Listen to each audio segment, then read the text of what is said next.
in Bologna, Italy. Today's dialogue in the lab is about alarm phone and Mediterranean migrant rescue.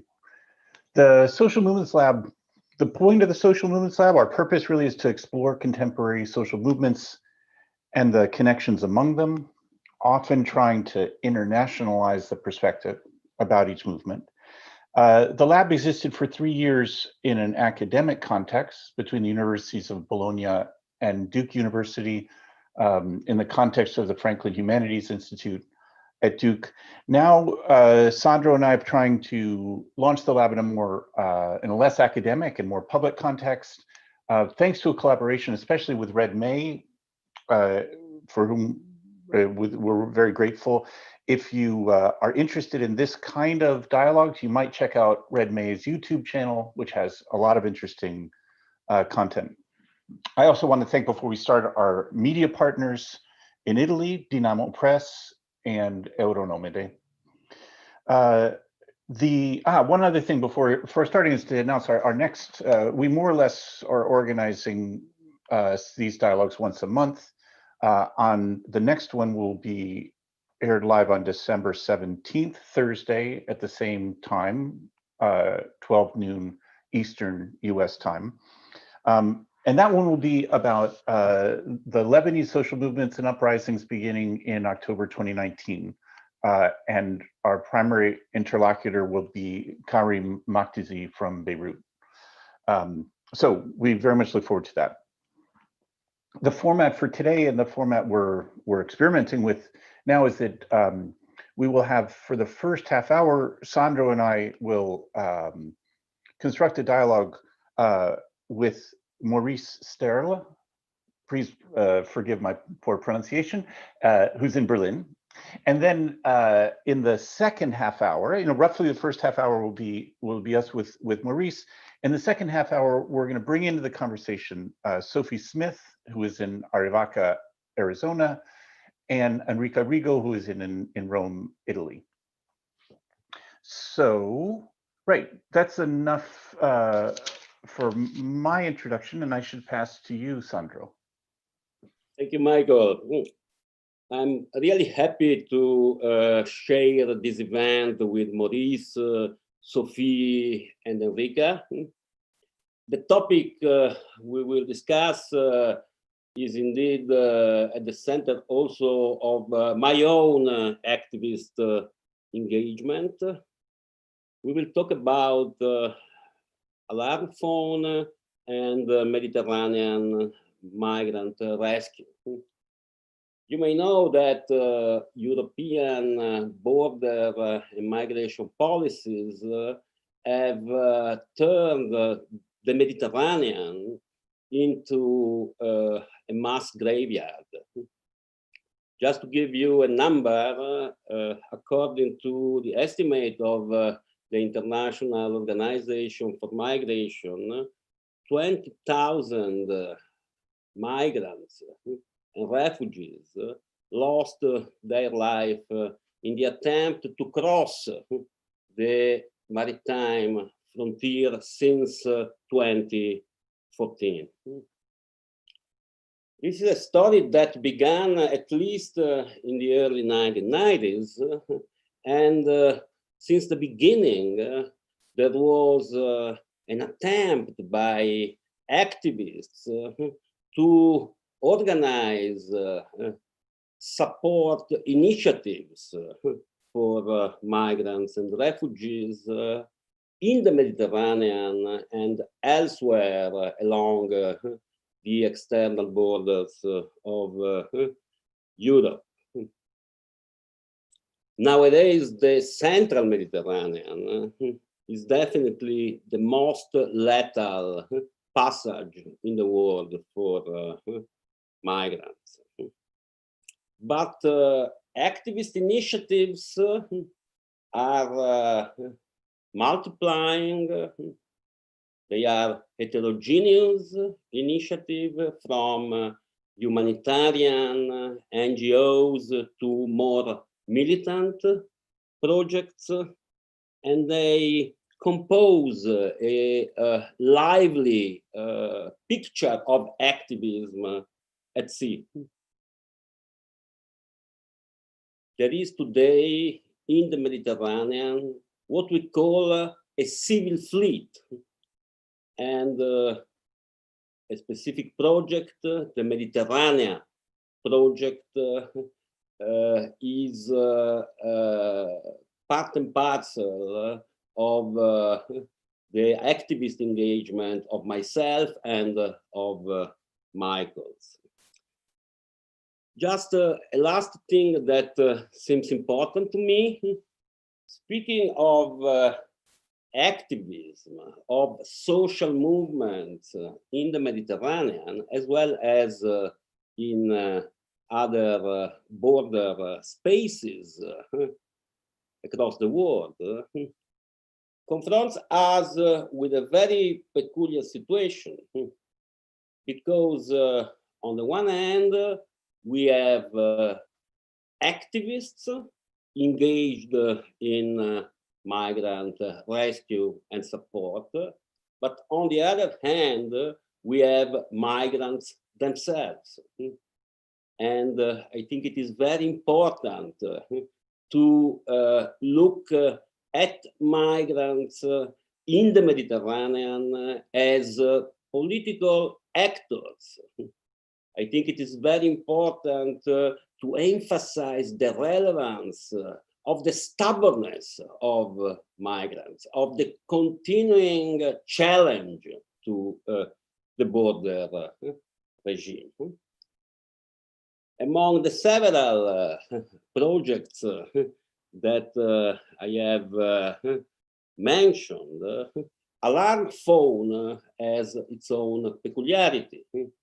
And part of this peculiarity is precisely the way in which it looks at migrants, considering them as social and political activists and social and political actors, and not merely as victims, as the humanitarian mainstream has it. So I would ask, first of all, Maurice, to introduce the alarm phone project. Thank you very much, Michael, and thanks, Sandro. Yes, the alarm phone is a hotline for people in distress in the Mediterranean Sea, right? So it actually functions like any hotline you may know, is that there are always people behind it and ready to pick up the phone when we receive calls from all the different Mediterranean regions, right? So from the Western Mediterranean, from Morocco to Tunisia or Libya, all the way to the Aegean between Turkey and Greece. So this project developed in a social and political context that was shifting, right? So I think we have to situate it in the year 2011 with the Arab uprisings, right? So until then, Europe had installed a quite an efficient border deterrence system or migrant deterrence regime through the help of authoritarian regimes in Libya and Tunisia and so on. But with the Arab uprisings, these regimes were crumbling and sort of new migratory mobilities and routes emerged. And so in this context, we of course then also saw more border deaths, right? So in 2011, the death count spiked, and as a response, a range of activists, also families of the disappeared, church groups, NGOs, and so on came together to think about what we can proactively do to contest this ongoing mass dying. And back then, you know, there were ideas already about sending a boat into the sea, right?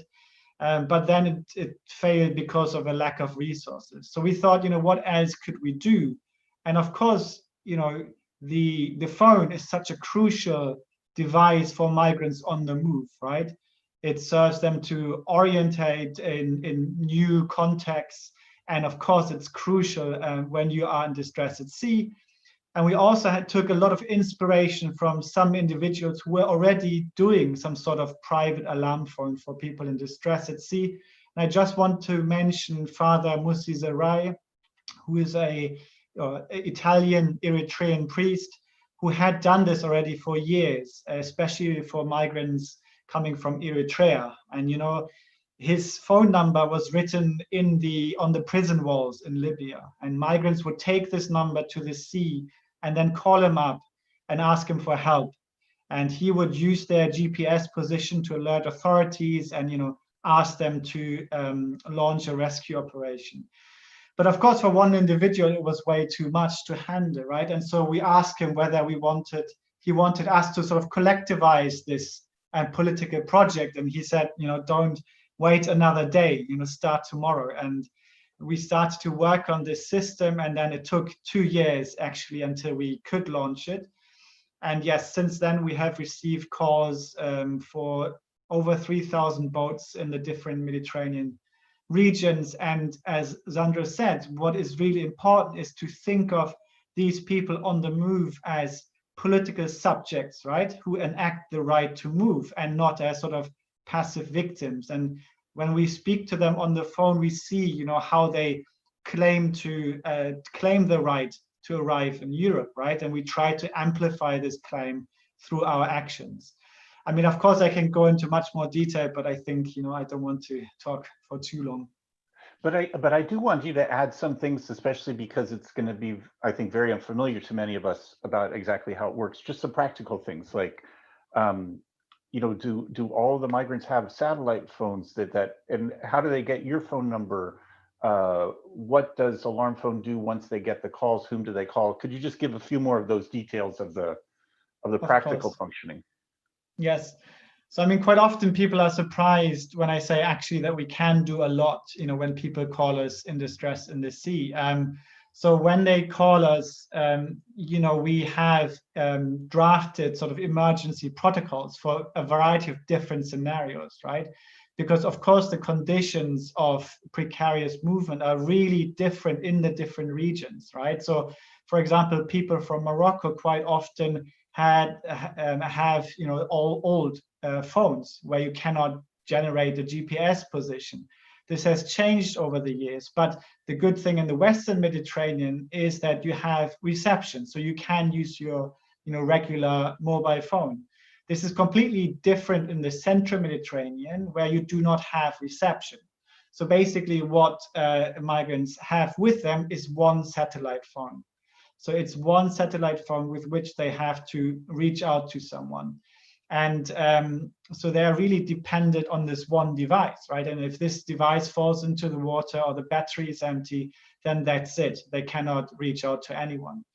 And then also in the Aegean Sea, again, the situation is different. And it also depends on the sort of composition of migrant groups, right? We have a lot of Afghans, a lot of Syrians who actually have smartphones and who contact us via WhatsApp, you know, or Facebook. So, you know, you have a variety of different sort of modalities of movement and, you know, technological sort of support systems. And when they call us, you know, in any scenario, in any region, the most important practice is always to find out where they are, of course, right? So we always need to have a GPS position. Then we can ask a range of other questions. So, you know, what is the composition on board? Are there pregnant women? Are there children? Has anyone died? Is anyone injured? You know, are you still moving? Do you have a rubber boat, a wooden boat? You know, what is the engine like? What are the waves like? You know, all these sort of questions that we ask and that we can then pass on to authorities. But knowing that authorities often do not respond, you know, we really have to mobilize public and political pressure to actually get them to rescue. And as Sandro said, sometimes we are lucky and one of the members of the civil fleet is out there, right? One of the rescue boats, like last week, where one of the NGOs was out there and they actually rescued 3 boats that had called us.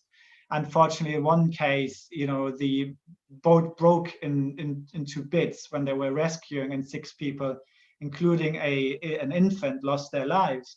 And so this is basically what we do. And, you know, we run this hotline 24/7. We are now about 200 people who, you know, are members of this network. And we, of course, also have, language specialists and so on, because there are a variety of languages that are spoken on this boat. And last but not least is that we of course also give emotional support, right? I mean, the situation is often very tense, so they need to know that someone is there in solidarity with them, and sometimes this sort of contact develops over days even, right? And so you really get to produce a sort of relationship with people on the boats. Maybe it would be interesting to hear more about the geography of the alarm phone project. Put it simply, where are these 200 people based?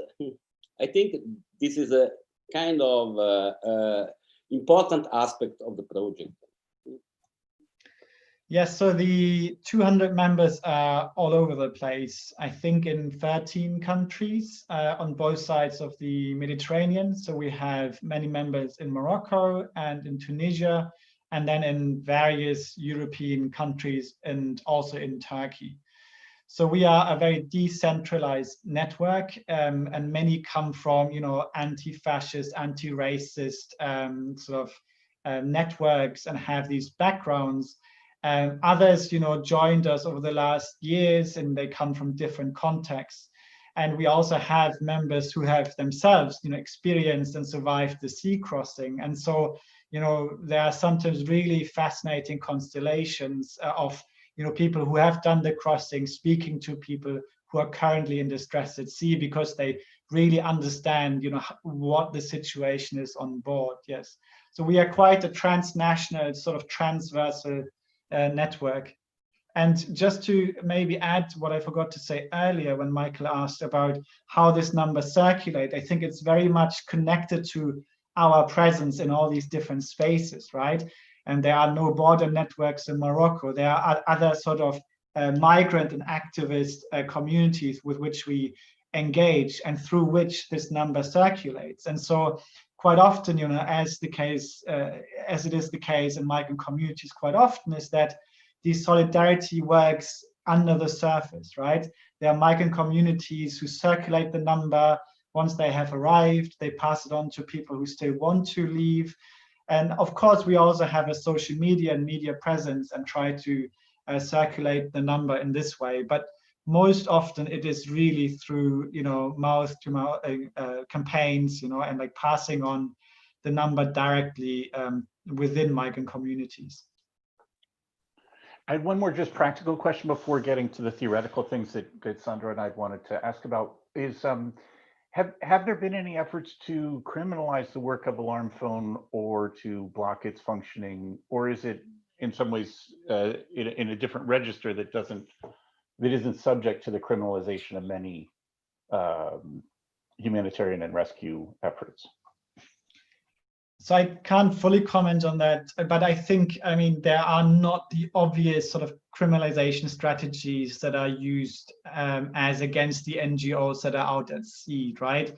Because of their, of course, sort of physical direct implication, they, I think, are at greater risk to be criminalized than we are. But of course, we also have members in very precarious contexts. We have also members in Morocco who are from Senegal and elsewhere, and they are being criminalized just for being Black while being in Morocco, right? And they face different sort of police forms of repression. I think this is important to consider, that this is not only sort of affecting, European activists, but because of our network and how it's structured, it also, runs down to other, to other places. And so I think for us, the issue of criminalization is, of course, always on the agenda, just because we know that we are, a target, just because, all the European authorities want to get rid of witnesses, right? And they want to turn the Mediterranean into a sort of black box. And so, of course, for them, it's, I think, a struggle to always find out about, their own wrongdoings via us and via survivors and, people in distress at sea. One of the things that Sandro and I wanted to ask you about briefly, even though it's a very large topic, I suppose Well, I should frame it like this. One of our practices in the lab has been with each movement to consider connections along three axes: a genealogical axis, like things in the past it relates to; a transversal axis, other movements in similar spaces that it relates to; and then an international axis of relations. And one of the things that's interested me a lot about your own work is the image, at least, of the Underground Railroad in the US as a kind of inspiration for alarm phone and Mediterranean migrant rescue. I guess in addition to that, or I assume they intersect, the ways in which Black Lives Matter, especially in the last 6 months, over the last summer, has for you and many in the involved in Mediterranean migrant rescue, has been a kind of symbol or inspiration. Yeah. So can you just mention a little bit about how that inspiration functions, or image, or something like that? Yes, thank you. I think this is really crucial for our work, and we have actually drawn quite often from this idea and this network of the Underground Railroad, right? Of course, not to say that migrants are today's slaves, right? Fugitive slaves, but it's more to think about the forms of solidarity that we want to create, right? Which is underground in a way, right? But which is still based on the very agency of the people who are actually on the move. And I think so the Underground Railroad for us is we can translate it into the current context by thinking through all the different sort of modalities and infrastructures of movement and of solidarity that allow for these movements, right? Because I think when we look at the US context, of course, fugitive slaves were not necessarily escorted to the north, right? Even though quite often it's portrayed like that, right? They had to flee, they had to have the initiative to actually cross at least to the Mason-Dixon line and across it and into urban spaces where then the Underground Railroad was actually in practice and de facto there, right? Offering safe houses, offering protection from slave catchers and so on. And when we translate it to the present day condition in which unauthorized and precarious migration occurs, I think we can draw parallels in that, of course, a lot of these people on the move, they do not start their journey in Libya, in Morocco, or in Turkey, but much before. And so they have shown the agency to get to these places, to the Northern African shores. And so for us, the Alarm Phone Network takes inspiration from past sort of infrastructures of solidarity and sees itself as maybe one sort of pillar of a migratory Underground Railroad, right? And I think, and we had this discussion before with Sandro, is that it also does not end there, right? These infrastructures of solidarity move down to Africa, to Niger, and so on, because we also now have a sister network called Alarm Phone Sahara, right? Trying to support people who are in transit. But it also moves north, right? So we have all these support structures and solidarity structures within Europe, right? In cities, shelter spaces, info guides, anti-deportation or anti-detention networks, and so on. So I think, yes, there are these sort of dialogues between different movements and different histories of struggle. And I think, we have to foster this dialogue a little bit more. And I see that in the US context right now, there is this discussion between Black Lives Matter protests and protests against the border and incarceration, right? Abolish the police, abolish ICE, right? And I think in the European context, we can also learn from these discussions about abolition, because I feel that quite often it's not translated at all into the European discourse, right? We hardly ever hear anyone also in social movements speak about the abolition of Frontex or the abolition of border control. So I think, yes, I'm very interested in how these different ideas around movement, in terms of social movement and migrant movement, can be connected even more.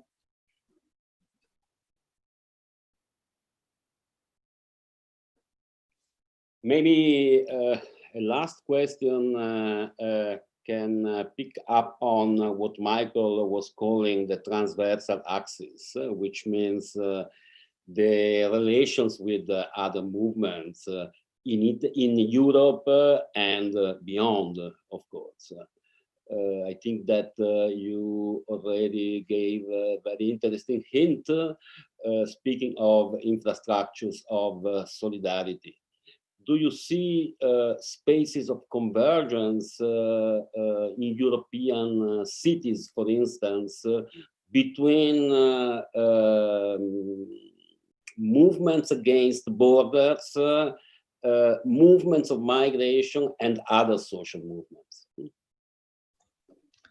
Thank you. Yes, I think there are some emergent sort of coalitions in European context, and one movement and one sort of protest is to try to connect what happens in the Mediterranean with what happens throughout Europe, right?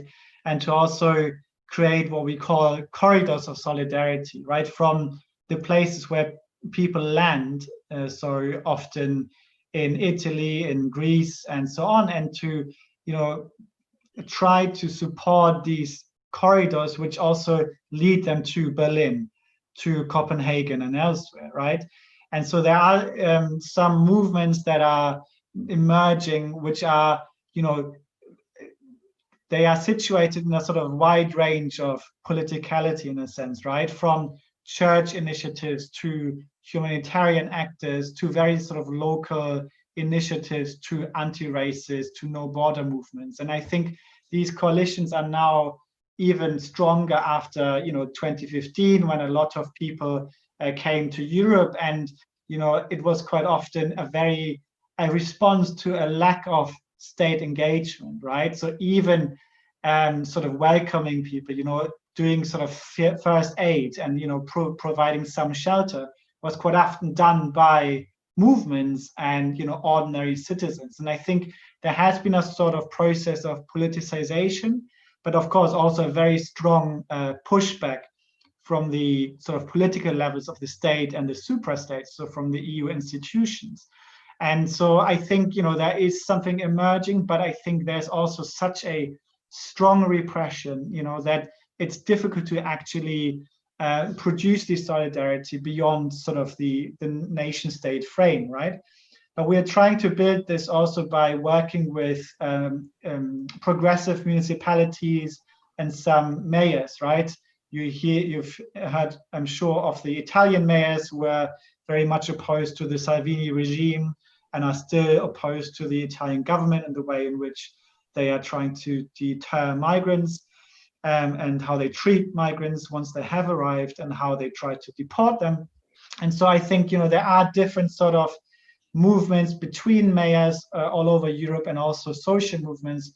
But of course, it really needs to be strengthened, because the border regime is, you know, very, very much implicated in trying to also separate these different movements. Yeah. Thank you very much, Maurice. I think that now we can hand it over to Sophie and Enrica.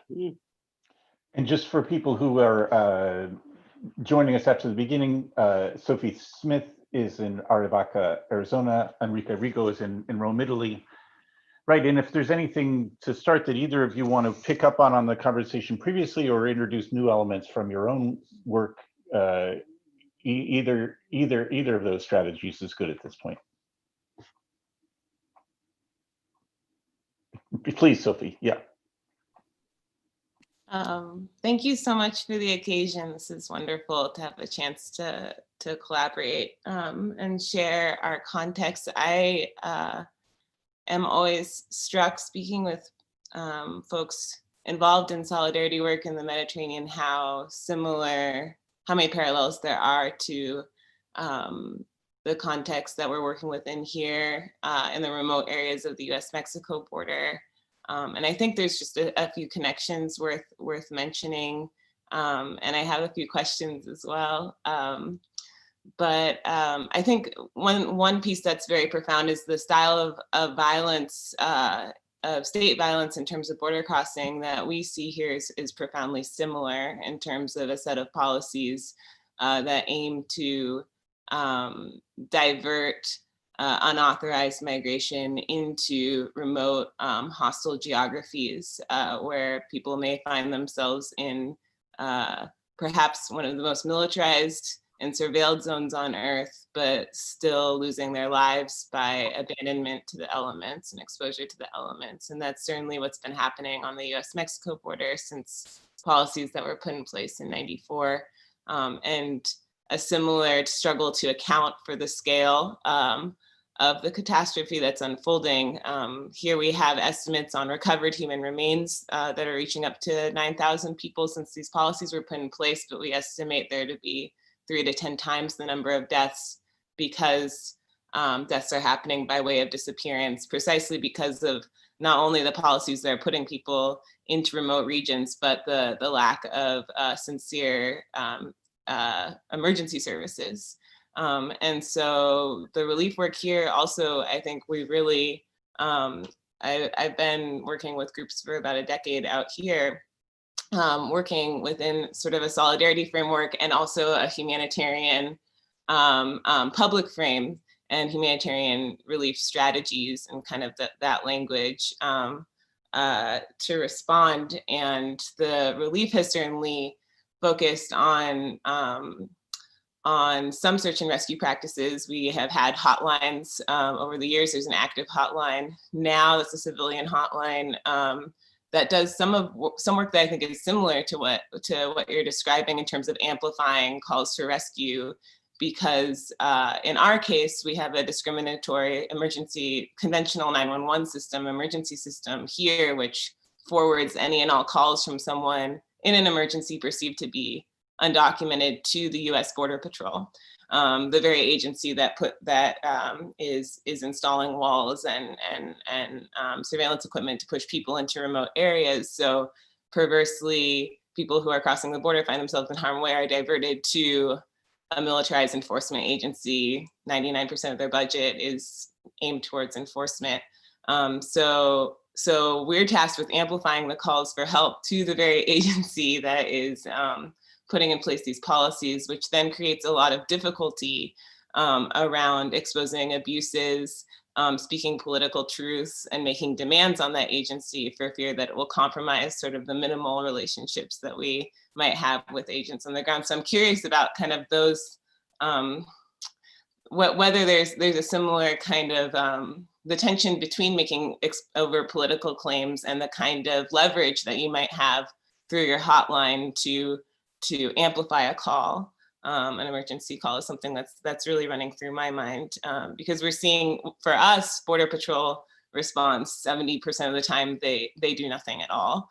The 30% of the time that they do respond, they might search for someone for an hour at the most a day, which is just starkly distinct from if there's a hunter or a tourist hiker in these same areas. We see a 99 to 100% response rate and success rate from local sheriff's departments, but local responders are overwhelmed by the need on the border because the county is getting like 3 to 5 calls a day. Our hotline is getting 2,000 calls in a 6-month period. So anyway, I'm curious sort of about this. This leads us to do on the ground response as well, which then comes up against the kind of limitations around land access, having access to true resources like helicopters, and then also kind of the criminalization piece. So anyway, I'm interested in sort of the tension between, leveraging authorities and being able to make political claims in your context. Shall I get back? Yep.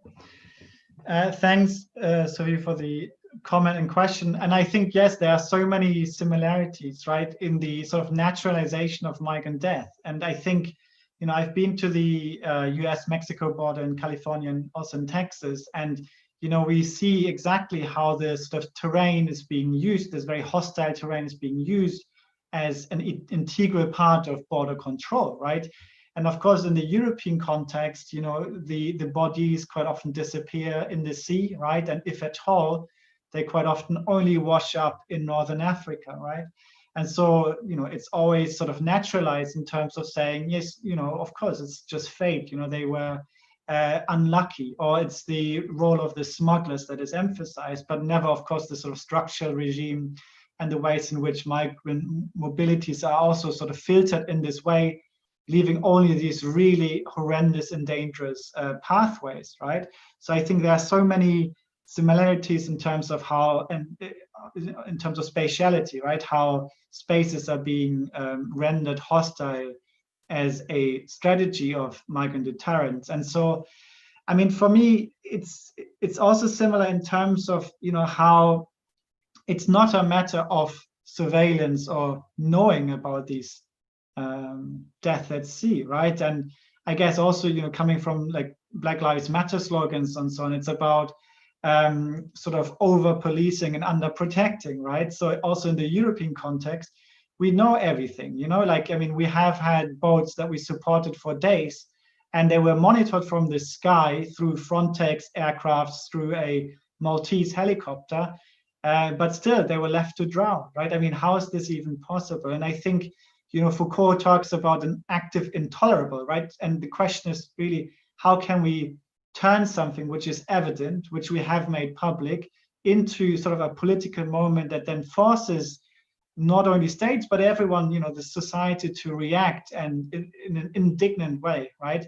And so, I mean, it's very difficult question, because I also feel that over the last few months, especially since the Corona pandemic hit so hard in Europe, there has been yet another shift towards a securitization of the border, and even less sort of empathy, or a sort of less empathetic sentiment in the European public, right? So we have seen how a lot of this sort of forms of border violence, which we exposed, that survivors exposed, that the NGOs exposed, is simply tolerated on the level of the state and the EU, right? And so exactly the question is, what possibilities actually do we have to intervene when, like everything is sort of geared against you, right?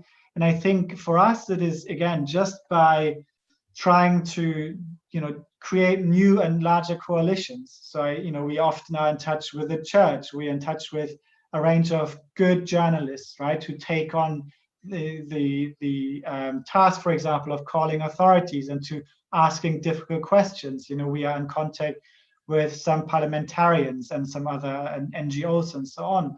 But I'm also conscious that, of course, along the Mexico-US border, it's a very different sort of political terrain, apart from the sort of environmental terrain, right? And I've been to Tijuana, and people who try to organize there also complain, that they are very scared of, the cartels and the influence of the cartels and so on. So I think, I don't have any easy answers, and actually right now I'm a bit pessimistic, just because of the experiences we've made over the past few months, where we had to fight for every boat, right? And the authorities are just sort of comfortable in letting people drown.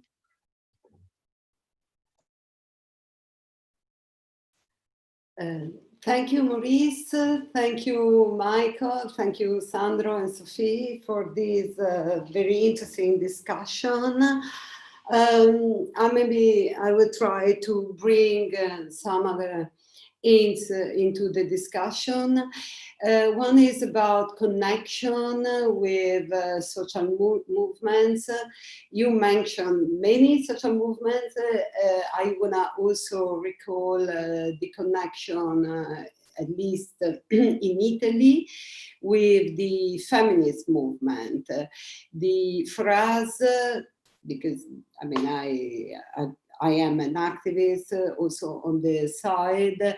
It was very important, the connection with migrant women and the struggle across border. It was a founding moment in the Italian feminist movement starting from 2016. So I was wondering if these connections I'm sure have been drawn also somewhere else. And regarding, and this is also important, an important point for me, because when we consider migrants as agents in the Mediterranean, and the specificity of women's struggle across border adds something to this agency, and sometimes is overshadowed or obscured. They are represented just as victims. So this was my first point. And the other question that I want to ask you is about, of course, I know that there has been also a new wave of support in legal activism, in supporting rescue operation at sea. Not just defending the rescuers who were accused of smuggling, but also in the disembarkment process, in leveling authorities. So I think that this has been, on one side, important on practical terms, but for me, it's also been very important for a new critical perspective on international law.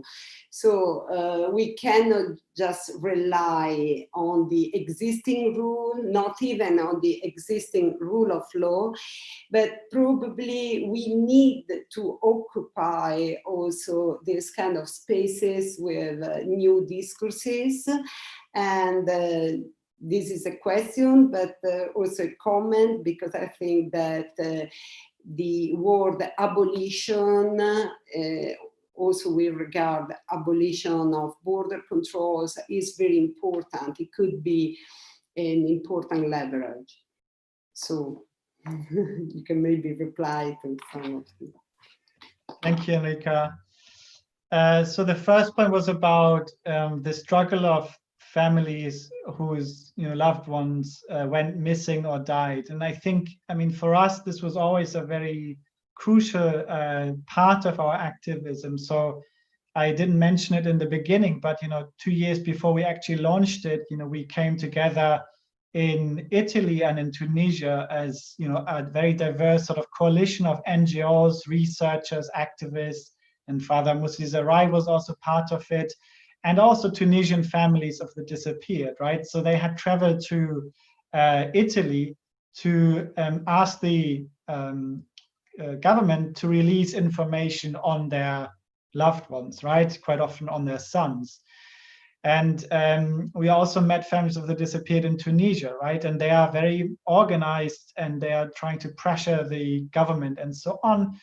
At the same time, of course, this is a really difficult kind of activism, right? Because it's always in this sort of space where, death is probable quite often, but it cannot be said, right? And it's this sort of what always remains in between, and which cannot necessarily be made subject or, made clear, because it always, of course, haunts the families. And so like to work with that, who are quite often in this state of being frozen through grief and so on, is very difficult. And I've seen a lot of activists try and, sort of fail also, and I think we have to keep this in mind, that this is a burden for families and for those who try to be in support. But at the same time, I think, this is a crucial aspect of border activism, is to think, of course, about sort of criminal or legal steps, to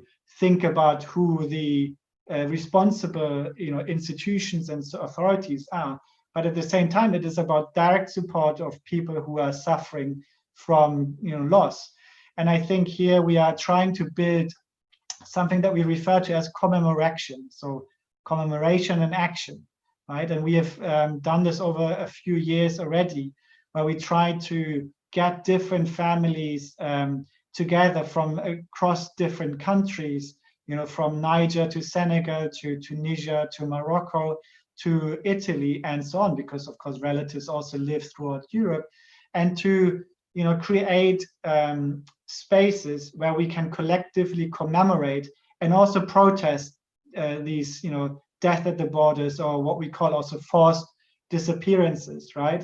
And these moments have proven to be very powerful, powerful for the families and everyone who was part of it. And also, families from South America were part of this. And I think these coalitions are really beautiful, right? And they speak a language of suffering, but also of resilience and of resistance, right? And I think for us, this is something that we definitely want to pursue. In one case in particular, where over 90 people, many from Sudan, went missing last February, and none of the official authorities, also none of the international migration managers really recognized the shipwreck until today. But we are in touch with many of the families, and they themselves want to organize a sort of commemoration. And so we try to support it and turn it into a larger event across different countries and continents. So, and then you spoke about strategic, the use of law, right? And I don't want to speak for too long, but I think, yes, we have to also be very creative with law, right? We see that states are very, very creative with their lawfare against NGOs. And it is, of course, only intended to prevent them from actually going out, right? I mean, none of the NGOs who was criminalized has ever, had a sentence, right? It dragged on for years, it cost a lot of money, and during this time, they were not allowed to go out at sea and rescue, right? This is the sort of legal strategy of states. So we have to think creatively around how we can also use the law, right? And so, for example, in terms of strategic litigation, we of course work on reconstruction, forms of violence, pushback, and so on, through the accounts of survivors. But also we work with strategic litigation in the instance of a distress case, right? So we had a couple of cases actually, where a woman on board of a boat in distress that was not rescued, although it was in the Maltese Search and Rescue Zone, gave one of our friends the power of attorney, right, from the boat, and which is, I think, also a very powerful act. And then Rule 39 was used in the European Court of Human Rights, and it didn't work in the way we had, of course, hoped for. But we are elaborating on legal strategies while also seeing them as part of our practical struggles. So I think I'll leave it here. I'd love to say one thing in response about the role of families that we experience here as well, of the disappeared. And I think I think that the role of families needs to be overstated much more than it is. And we find that most people who are crossing the border here and come into distress call a family member before they call official authorities for assistance. And most of the people who call our hotlines are family members of the disappeared who are advocating or going out to search themselves. And we've seen a growth of family-led search and rescue groups coming out of San Diego in particular. And I think that form of political organization among families is critical in revealing families as first responders, I think in many ways much more active than the louder relief organizations with a very public face. And it, to me, throws into relief sort of a necessity to understand movement beyond organization, the role of organization to provide perhaps a vernacular and a set of material resources that can allow for the movement of families to mobilize, whether they do so above or below the radar, I think is really critical. There are ways in which the humanitarian framing sort of locks out a set of approaches or understandings by families that are truly from the ground and informal, and often much more direct and effective than anything that we accomplish. And so I think there's a real tension in our work to make sure that we're making resources that can be taken away from the organization and used by families, and also in our work in legal strategy to set precedents that can provide a measure of protection for families who are responding. There are so many people acting within this border context who are not acting under the umbrella of an organization, and that includes the rural towns along the border as well. And so I think there's a challenge in terms of really needing robust language and framing around our politics of solidarity and the work of humanitarianism, but also to make sure that the movements are not only like leaving open, but empowering the work of people who are informal actors within the movements that I think in a lot of ways are the true population of the movement here, to support survival and those kind of true support networks that people are bringing with them on their crossing. So I just wanted to emphasize that as well. I wanted to ask Enrica a question, because you mentioned, and I wanted to hear more about the interweaving of the migrant solidarity movements and the feminist movements in Italy, I assume neo-Nazismo principally. And I was wondering what, you were saying it was an important intersection or an important encounter. Is there a way of describing in what way the feminist movements were shifted or enriched or changed by the encounter or or bringing together of these of these two movements, or rather two populations too? Could you just say a little bit more about the encounter and the effects of the encounter? That's what I'm asking. Okay, thank you, Michael, for this question, because this is something I quite care about. I mean, on a very practical level, I even said that for us in Italy, especially in Rome, it was a founding moment, because Non Una Di Meno, No One Less, started in 2016, and we had this huge number of women coming through across the Mediterranean and asking for asylum in Italy. And so for us was very, and of course they were labeled as trafficked women. And this is a rhetoric that we know very well. And in that occasion was very important for us the experience, the genealogy of the feminist movement against violence to rebuild the narrative, to rebuild a narrative of violence, so not just of trafficking, but of gender violence on the one side, also in asylum cases. So this was very important also as a legal strategy.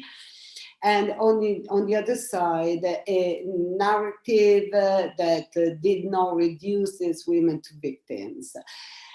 So since the beginning, it was a very important alliance for us, and of course it was a very enriching the feminist movement, also to give a new,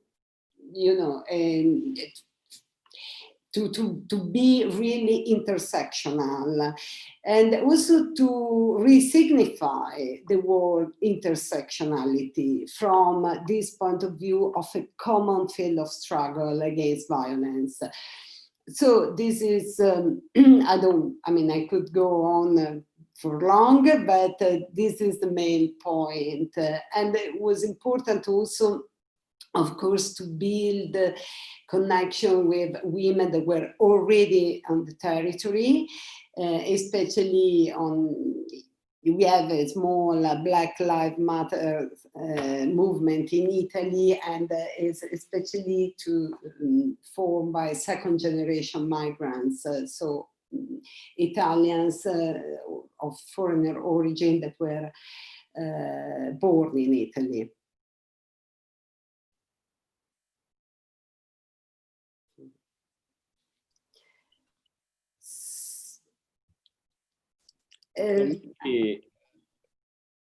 If nobody has a comment or question, Sophie? Okay, then I have just a last question for Maurice. We didn't talk that much about the boats, about the civil boats that are engaged in search and rescue operations in the Mediterranean. Can you talk a bit about those boats, the organizations that run them in this particular conjuncture? Because I have the impression that nowadays we are witnessing a kind of reshuffling of positions with very interesting processes of networking in which traditional humanitarian NGOs cooperate with much more radical projects. Thanks, Sandro. Yes, I mean, it's a fascinating sort of story, short history of NGO engagement in the Mediterranean, right, since 2014. And so there is such a plurality in terms of the political backgrounds of actors. And so it started with MOAS, right, which was the Migrant Offshore Aid Station, which was run by, or was founded by two individuals who I would say were involved in sort of the security industry, right, and the private insurance business, and had generated a lot of money and were not very critical of the state, right? They were actually very much involved just in terms of producing this humanitarian narrative, but absolutely depoliticizing migration, right? And then over the years, we have seen a range of other actors emerge on the scene with very different political positionalities, but quite often that sort of influenced one another, right? And I do agree that we have now a range of actors who are really critical of the European border regime, who situate migrant death at sea in a sort of structural critique of violence. And, of course, Mediterranea, Sea-Watch, and also Airborne, the Airborne division of Sea-Watch, right, which is now surveilling, sort of counter-surveilling the airspace of the coast of Libya as a sort of no-border air force, right, has really sort of changed the dynamics in the Mediterranean and sort of the antagonisms that NGOs are sort of putting forward, right, because it is also a reaction to this form of state criminalization that they have experienced for years, right?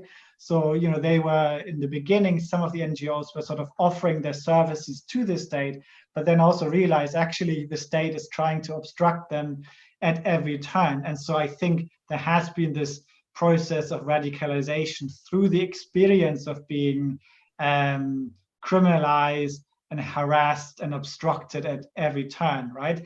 So I think the civil fleet now is really crucial. And what always amazes me is that, there is a creativity to it, right? As I said earlier, there are all these like creative strategies of states to, obstruct them. At the same time, there are all these sort of solidarities and exchanges between NGOs and other networks that would, allow them again to go out at sea, right? And they get new boats, right? They get new aircrafts. And we had now the Louis Michel, which was the boat funded by Banksy, right? So we, that was really sort of addressing the lack of a speedy boat in the Mediterranean region, right? So really adjusting to what was needed in terms of material capabilities.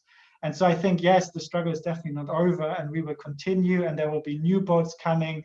And, I think this process is quite empowering, despite all the attempts by states to, turn the Mediterranean again into this sort of black box.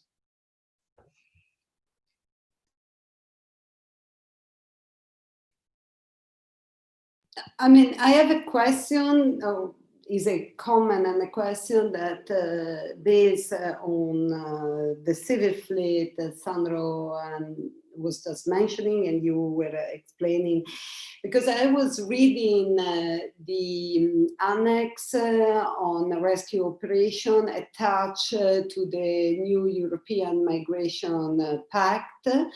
And actually, the annex says that a new form of search and rescue operation is arising, and it refers exactly about the NGO operations.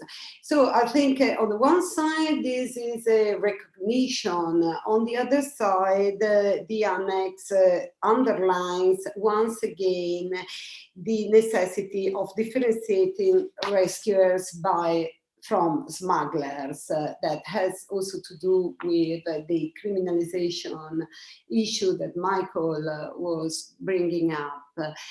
And so I just want to know your opinion about that, because I think is a very, you know, a distinction that is very problematic. The distinction when it comes in practical terms, and I'm not even sure that I want to make this distinction. And of course, not to make this distinction implies also to make a step forward in terms of radicalizing the struggle across the border. So is a question for you, because of course is a distinction that easily turns also into a line between good and bad rescuers. So sure. I mean, I think we see in the European context, you know, always this attempt to co-opt NGOs, right, in terms of basically on a discursive level, you know, by the EU institutions. And of course, you know, they say a lot of things, and you know, they, you know, suggest, you know, not criminalizing NGOs as much and so forth. But in actual fact, you know, this will not change the ways in which member states treat these NGOs, right? So for me, you know, this is quite insignificant. I think what counts is to actually see state processes and practices at sea. And you know, we see that not only NGOs are criminalized, but also fishermen, you know, and merchant vessels who are so turning into accidental rescuers. They're not allowed to land. You know, this speaks the language that, you know, like that we feel, you know, and everything else is just on this sort of European discursive level, which connects to the self-identity and image of Europe as a peaceful and progressive and normative actor in the world, right? Which of course is not the case. And so I think, yes, we have to hope for more NGOs at sea. We have to hope for more sort of confrontational NGOs that are not, you know, suggesting to outsource, you know, rescue, because of course, you know, civil society is investing quite a lot of money into these civil actors. But, you know, at the same time, we all know that, you know, there can be 50 NGO boats at sea and still death at sea will not stop, right? And so I think we always have to think more radically, and I think you mentioned this earlier, about a sort of abolitionist horizon, right? Where we do our daily practice at the border, but the political horizon is a different one. It's a one of abolitionism, you know, where the conditions are not even there anymore that force people onto these precarious trajectories, right? And so we from the Alarm Fund always say that we are not a solution. You know, we don't want to do it for the next 30 years. You know, we don't want to be woken up every night through voices, you know, in despair in the Mediterranean, right? So we do it as a daily practice because we know it's still a radical practice, right? We are not taking on just a service that the state wants to outsource, right? It's very confrontational still, at a point where, you know, we just do the state's work. Of course, then we have to rethink it. And I think the NGOs are also still very far away from becoming service providers, just because they are just so antagonistic, and this is just so unwanted to have them in these spaces, right? So, I mean, the future is very, you know, I think unpredictable. I think, you know, just thinking about the last few years, you know, you couldn't have sort of imagined that, you know, so many NGOs are actually, and activists and humanitarians are actually going into the space again and again and again, right? So, but I have no idea what will happen over the next few years. So I think that was really great, and it seems like a good place for us to stop. I wanted once again to thank Maurice from Berlin, Sophie in Arivaca, Arizona, Enrica in Rome. Wanted to point out again that our next appointment on Thursday, 17th of December at the same time. About the protests in Lebanon starting in 2019, of course, also affected by the explosion of the port. We're hoping also to help ourselves understand the very complicated state of Lebanese politics and the possibilities for social movements there. And as I said, we'll be speaking with Karim Maktizi from Beirut. So thanks very much to everyone. Thank you very much also from me. Thank you, everyone. Bye-bye. Bye-bye to everyone.